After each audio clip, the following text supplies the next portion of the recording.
Good morning, everyone, and welcome to the Baking Biker. Welcome to our Spain and Morocco motorcycle tour with IMTBike. Here's all of our motorcycles all lined up for the day, getting all ready, getting them packed up and ready to go. But first, we're going to go inside, have a delicious breakfast, and then it's time to hit the road. We're leaving Marrakesh and heading to Ouarzazate. So, let's ride.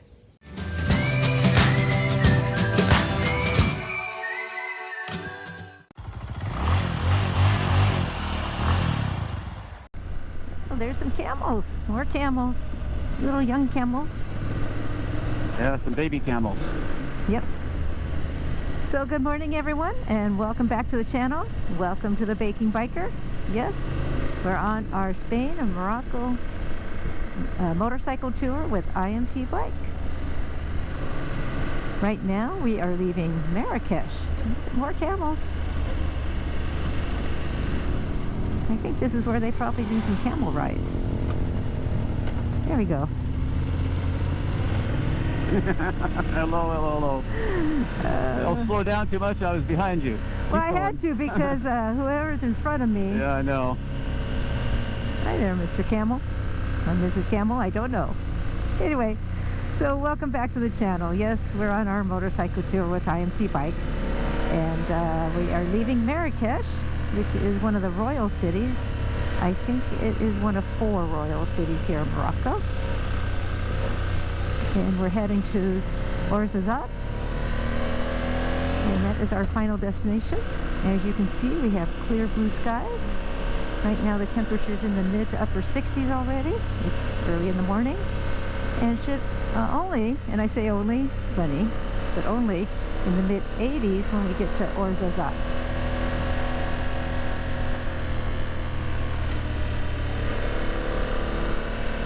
So it should be a beautiful ride. Today we're going to go across the high Atlas Mountains.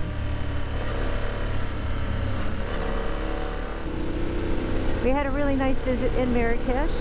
They took us to the Medina of Marrakesh, which is really the old city, and it's an old city, it's a walled old city. And Marrakesh was founded in the 11th century, and I think the Medina was built, and the wall was built in the 12th century. It's also a UNESCO World Heritage Site.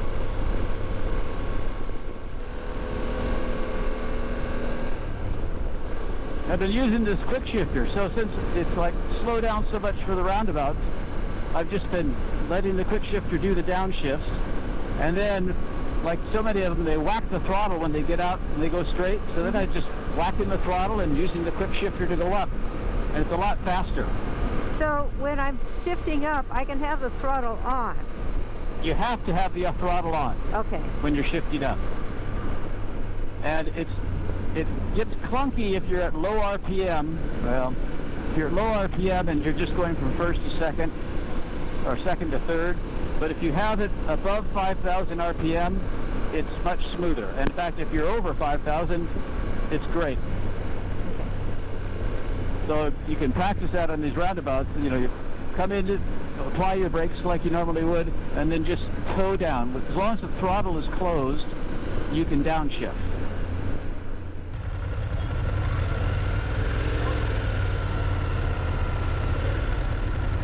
These towns are so interesting with all the kind of market things, people buying what they're putting on their scooter trucks, I guess you would call that, what they put on their scooters all together, how they get around here. It's just fascinating.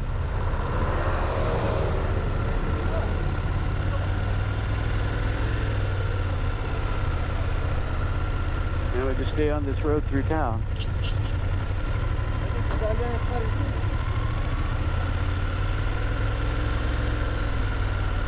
There goes a sheep. He's not a happy sheep.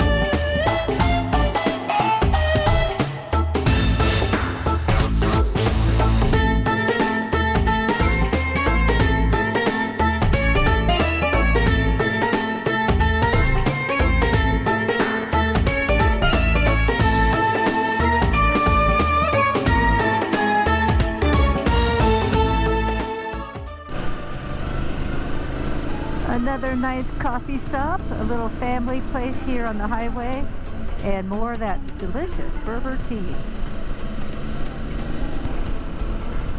So we're headed up to Tishka Pass.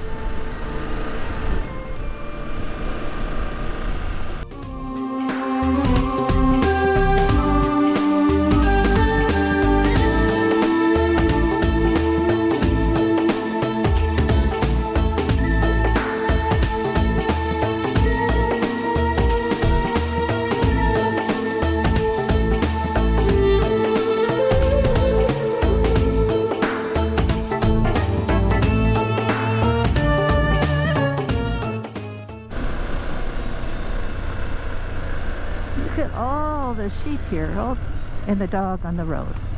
Seen a lot of stray dogs. And all these sheep, and there's some goats out there too. Just grazing along.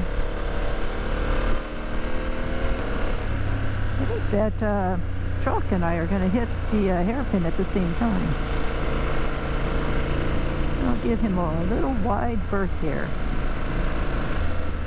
He's doing pretty good around that corner. And he did really well around that corner. The truck I was following earlier did not do so well around the corner. The truck I was following earlier took a wide berth around the corner, like that. There. I love these twisty turnies. I love these mountain roads. Thank you. Hey, there she is. Hey, Yep. love. We just parked right here. Oh, a nice stop at the top of Tishka Pass. We didn't get time to take pictures other than the sign that says Tishka Pass 2,260 meters, I think it said. And we got a group picture.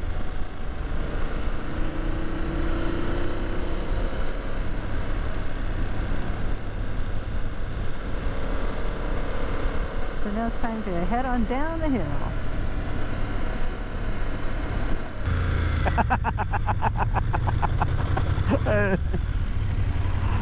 That was Paolo taking a picture of us.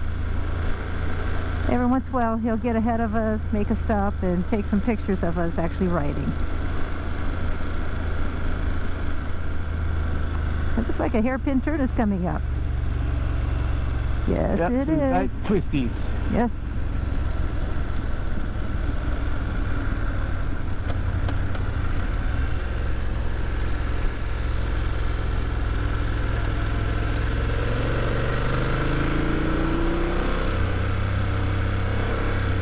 So this is a side road instead of the main road, because the main road gets busy with trucks and buses, and not too many will come down this way. So mostly just motorcycles and some local cars.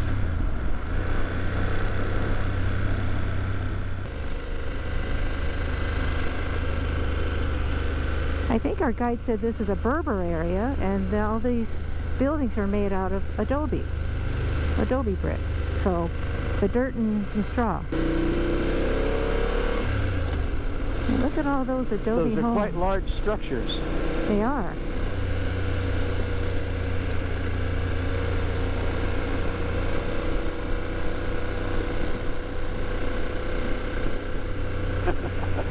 Hey. Oh yeah.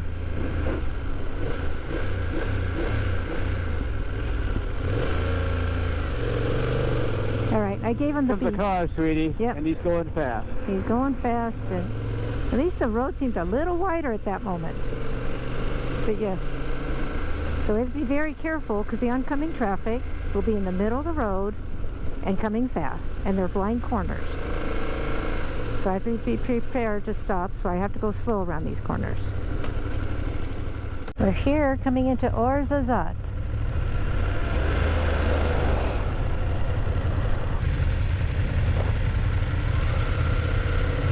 And Ouarzazate is where we have movie studios. So on our left is a movie studio, I see. See the big clapboard? Yeah, I guess so. Right there, in the roundabout. So there's a few movie studios here, and they make a lot of movies around here for America and for Europe, and probably around the world. So it's known for its movie studios. Three-wheel I like it. scooter. They had a donkey in the back of that cart. Yes. So in the back roads of Ouarzazate, going to our little, We're almost there. I think it's like a B&B kind of place that we're going to. It's a family-run little hotel with a Maybe we restaurant. should be like right on it. Casbah Hotel. OZ Hotel. Yeah, Oz.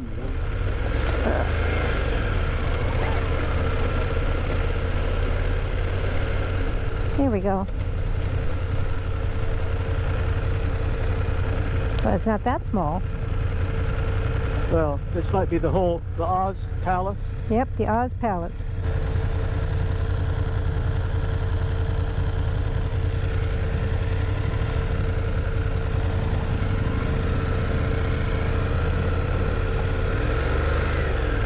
So we made it here to Ouarzazate, and it was a beautiful ride up into the, what's it called? It's the High Atlas Tishka. Mountains. Yeah, Tishka Pass. The Tishka Pass and the High Atlas Mountains, yes. And it was a beautiful ride, and coming down it was wonderful. But our friend Bill, who you've seen in previous videos, was in a bad accident. Well, he's here, home, recovering. I am recovering. Yes. Yes, we're filming this 3 months after the accident, but yes, Bill's home recovering.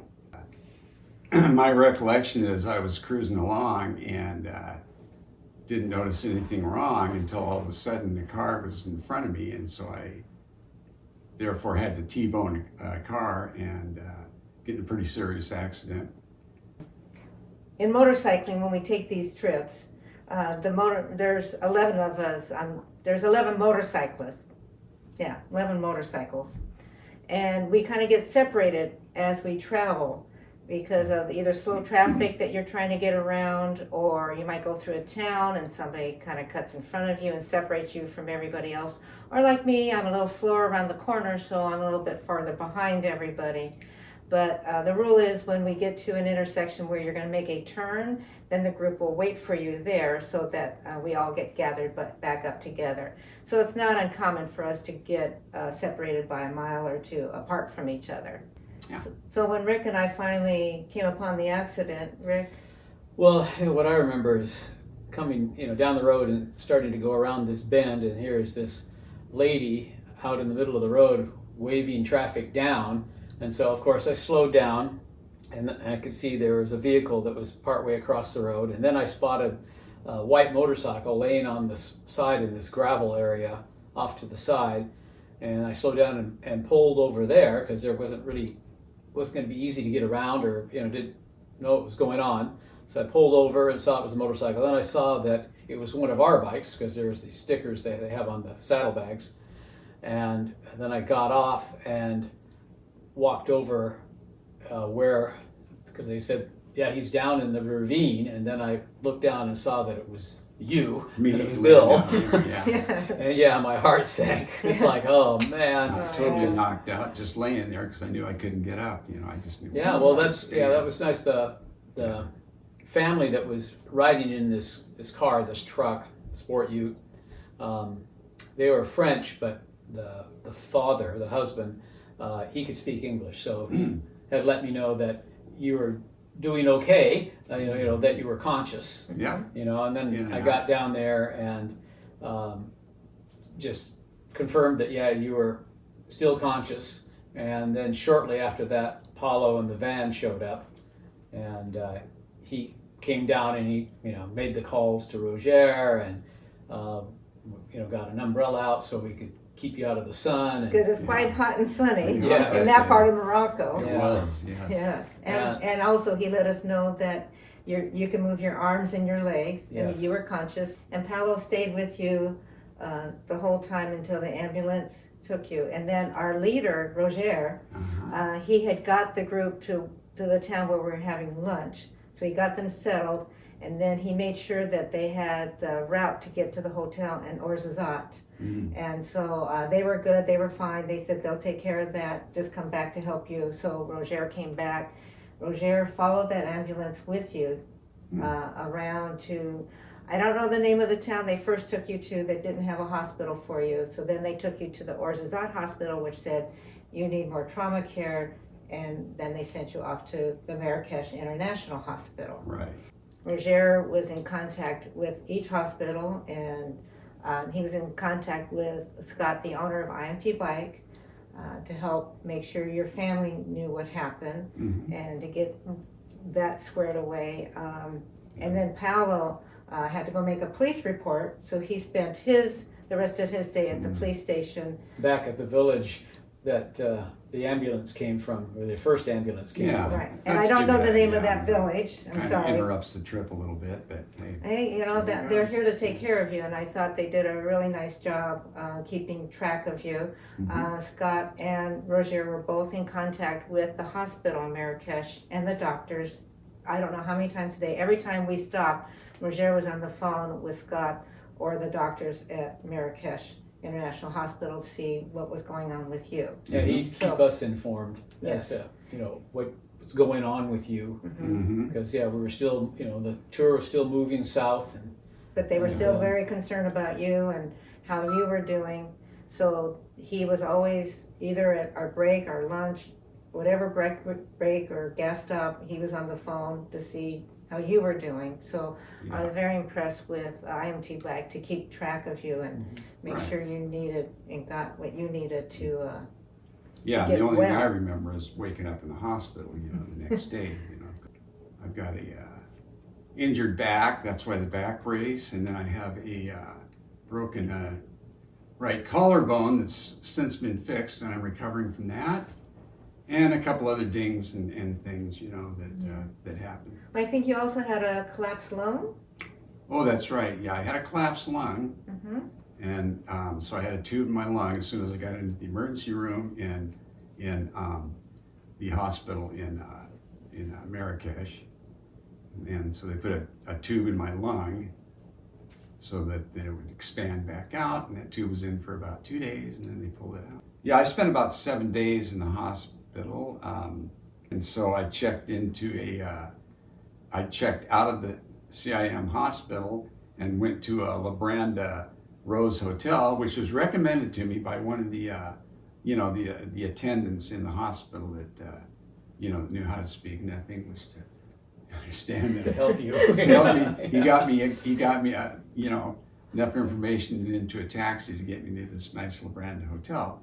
So there was 4 days in La Branda, and then I hopped over to Malaga, and I had already done all this stuff on my phone, making all these arrangements and changes and saving my tickets home and all this. And I checked into the Hotel Zen, which was just the right kind of place for me to be at because it was very quiet and away from all the tourists and stuff. Yeah. Okay. And I managed to, recover there for another 6 days. So glad to have you back home. Yeah. Right. So glad that you're recovering and it's going well. And it could have been a lot worse, It too. could- oh, yes, it could have been a lot worse. I actually came out pretty good because Yes. when I was laying in the hospital emergency room, I remember when I was kind of coming to that I thought to myself, well, hey, how about I shape my end so I move my neck like this and like that. And I said, I can move my neck, I can feel my fingers, I can feel my toes and, wiggle my feet and all that. So I knew I wasn't in too bad a shape, other than Yes, you were hurting, I'm broken sure. back and a broken collarbone. I knew there was something wrong there. And a punctured lung there, Punctured lung, yes. Yeah. But that's all recoverable and that's all fixable. So yes, That's what it sounds like, yes. and yes, when we saw you laying there, our hearts sank, thinking, "Oh dear," because you were down in a ravine,